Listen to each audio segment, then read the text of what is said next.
esperarnos. ¿Cómo está, Pablo? Bienvenido. Vos sos el coordinador del grupo de tratamiento de insomnio de INECO. ¿Qué es el insomnio? El insomnio es un trastorno del sueño. Sí, pero ¿qué es no dormir directamente? ¿Eso es insomnio o hay otras clases de Dormir insomnio? menos también está dentro del insomnio porque se divide en tres. La dificultad para empezar el sueño, para Sí. mantenerlo y aquellas situaciones en las cuales nos despertamos antes de tiempo. O sea, antes de lo que podríamos despertarnos con una sensación de malestar de saber que podemos dormir un poquito más. Ahora, cuando uno habla de insomnio, habla en varios sentidos, ¿no? Cuando uno duerme un poquito mal o unos pocos días mal y lo que es un problema de insomnio en salud mental, que lo llamamos el trastorno del insomnio, que eso requiere que uno duerma mal por muchos días y a lo largo de varios meses. ¿Por qué hablan de pensamientos que uno debería evitar y que te ayudan a dormir? Porque, ¿cómo hace para evitar Bueno, eso es clave. pensar cosas? Eso es clave. Porque en realidad no tenemos que evitar pensar cosas, sino tratar de manejarlo de una manera distinta. Porque el hecho de tratar de no pensar Te hace pensar. te hace pensar. Eso, por eso. Claro. Nuestro cerebro, para no pensar, tiene que pensar en lo que no tiene que pensar, con lo cual estamos en un callejón sin salida. Entonces, la idea es poder orientar la atención hacia otro lado. Y más que nada, sacarnos los pensamientos de la cabeza para tenerlos en un lugar concreto que nos saque esa presión de tener que estar recordándolo o tratando de resolver ciertas situaciones al momento de ir a dormirnos.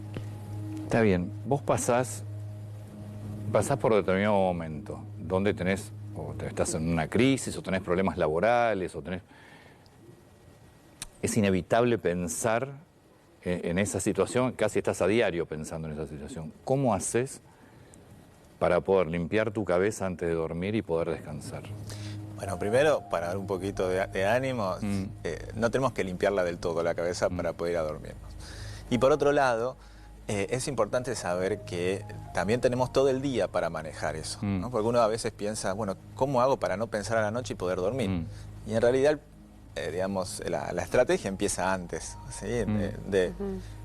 Tratar de buscar de resolver la situación con los mecanismos que tengamos de una manera lo más concreta posible, no intentando resolver el problema del todo, sino ir pensando en pasos sucesivos, ¿sí? Que nosotros vayamos como ganando confianza y valor progresivamente.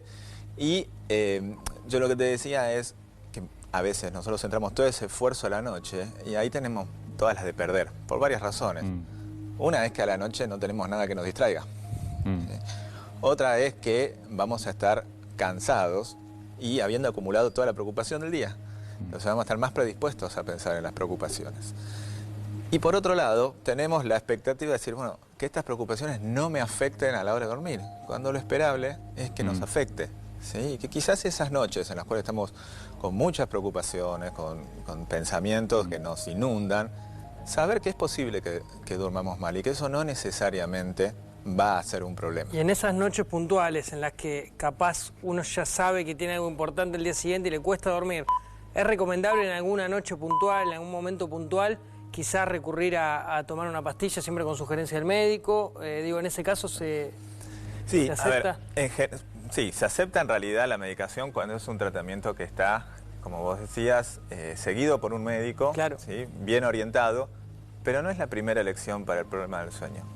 Porque tenemos que dividir el impacto que tiene una noche de dormir mal con lo que son varias noches. Claro. Una noche que durmamos mal nos va a hacer sentir un poco más cansados al otro día, un poco más enlentecidos, pero no vamos a tener un impacto grave en nuestro desempeño diario. Está bien, pero una noche no es insomnio, podés dormir mal. Bueno, pero en eso que decíamos al principio de las distintas acepciones de insomnio, a veces uno dice, bueno, insomnio es dormir mal una noche.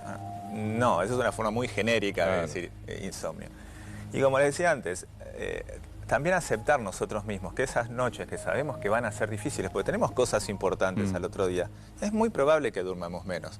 Y tratar de luchar en contra de eso, ¿no? De decir, bueno, pero me tengo que dormir y tengo que hacer algo para dormirme. Eso es cuanto menos dormís. Es la mejor forma de perder. Te hago una pregunta, porque no sé si siempre, pero creo que es bastante frecuente, y creo que en todos, que a la noche somos más vulnerables, más susceptibles, más temerosos, no solamente al miedo de un ruido. Te hablo de que quizá te preocupás más por cosas que de día no te preocupás. ¿Por qué la noche genera eso?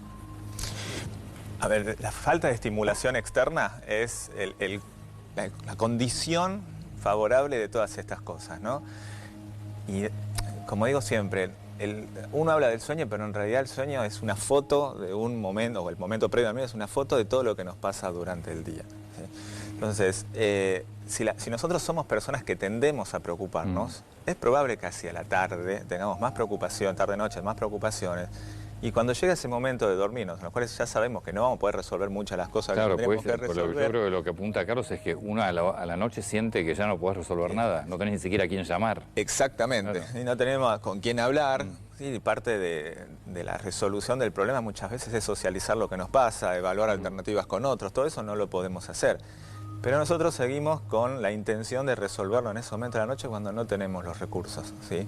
Por eso es una de las formas de controlar o de manejar de manera distinta estos pensamientos, saber que lo que no se resolvió ahí, que no tenemos los recursos, lo mejor es resolverlo al otro día. Sí, lo ideal es eso, ¿no? Pero digo, suele no serlo o no se puede poner en práctica. Eso de contar ovejas, digo, trazando la metáfora, es tratar de pensar en algo pero distinto a eso. Pero esa ocupar la preocupación. mente. Exacto. ¿No? Contar ovejas es dirigir la atención a otra cosa, ¿sí? En vez de estar pensando en la preocupación, estoy contando ovejas. Y la relajación puede ser un paso intermedio antes de llegar a medicarnos, por ejemplo, hacer meditaciones o sé que también el uso de pantallas influye en la relajación antes de dormirnos. Sí, las técnicas de relajación, de meditación, son buenas estrategias complementarias para disminuir nuestra activación fisiológica.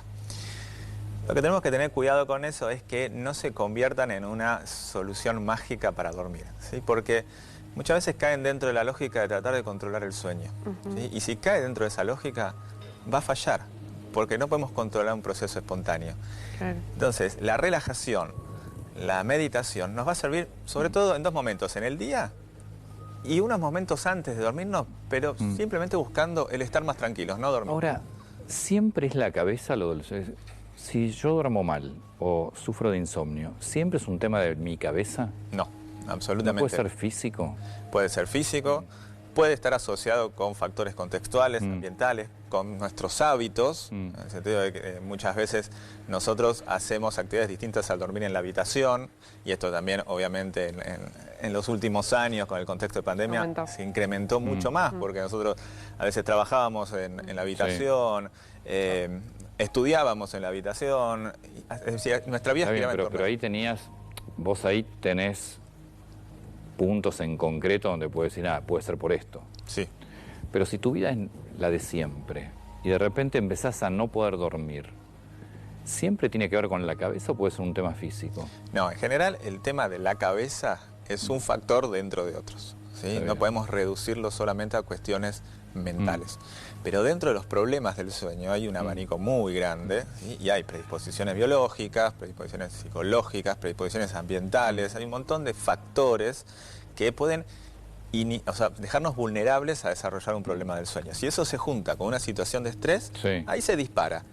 Y el problema es que después se mantiene por mecanismos propios. Ya no es para debatirlo ahora, pero a lo que decía Antonio, dicen que el hígado graso genera insomnio, ¿no? Hay un montón de condiciones médicas que favorecen el insomnio. No lo relacionás con la cabeza, pero al tener o no estar funcionando bien del todo, eso genera que a la madrugada te despiertes y tardes, dicen los especialistas, entre 20 y 30 minutos sin dormirte. ¿No? Sí, en general la persona que tiene hígado graso tiene una dieta particular que en general es incompatible con el sueño, etc.